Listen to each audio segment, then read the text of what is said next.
திருவண்ணாமலை கலைஞர் திடலில் நாளை மறுநாள் நிர்வாகிகள் சந்திப்பானது நடைபெற இருக்கிறது. துணை முதலமைச்சர் உதயநிதி ஸ்டாலின் இதனை தெரிவித்திருக்கிறார். கூடுதல் தகவல்களை வழங்குவதற்காக செய்தியாளர் அன்புச்செல்வன் இணைகிறார். விவரங்கள் அன்புச்செல்வன். குறிப்பாக இளைஞரின் சார்பாக திமுக இளைஞர் வடக்கு மண்டல நிர்வாகிகள் சந்திப்பு என்பது திருவண்ணாமலையில் நடைபெற இருக்கிறது. இளைஞர் அணியை பொறுத்தவரை ஒரு வலுவான கட்டமைப்பாக கடந்த 1980 இருந்து கொண்டிருக்கிறது. பல்வேறு செயல்பாடுகளில் இளைஞர்களுடைய செயல்பாடு சிறந்து செயல்பட்டுக் கொண்டிருக்கின்றன.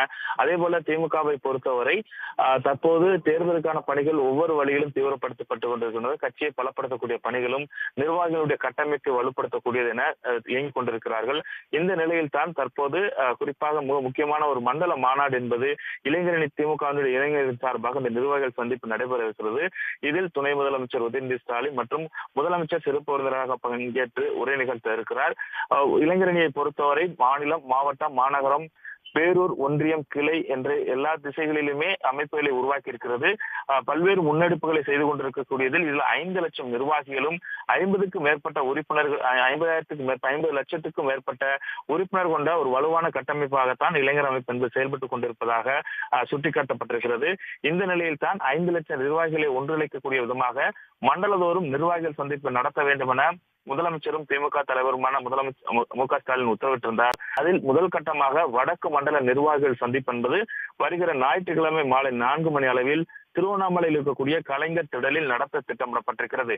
இதில் 1,30,000 இளைஞரணி நிர்வாகிகள் கூடிய பிரம்மாண்டமான ஏற்பாடுகள் செய்யப்பட்டிருக்கின்றன. அதிலும் குறிப்பாக வடக்கு மண்டல இளைஞரணி சார்பாக இந்த நிர்வாகிகள் சந்திப்பு என்பது நடைபெற இருக்கிறது.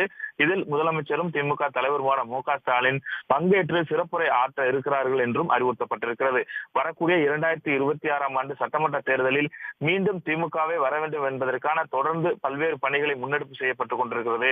அந்த அடிப்படையில் திராவிட முன்னேற்ற ஆட்சி மீண்டும் தொடரக்கூடிய வகையில் இளைஞர் அணியினுடைய மண்டல நிர்வாகிகள் சந்திப்பு அமையும் என்றும் கூட துணை முதலமைச்சர் உதயநிதி ஸ்டாலின் தெரிவித்திருந்தார். அந்த அடிப்படையில் 1,30,000 நிர்வாகிகள் மட்டுமே பங்கேற்கக்கூடியதற்கான இளைஞரின் சார்பாக வடக்கு மண்டல நிர்வாகிகள் சந்திப்பு என்பது திருவண்ணாமலையில் ஞாயிற்றுக்கிழமை நடைபெற இருக்கிறது. கூடுதல் விவரங்களுக்கு நன்றி அன்புச்செல்வன்.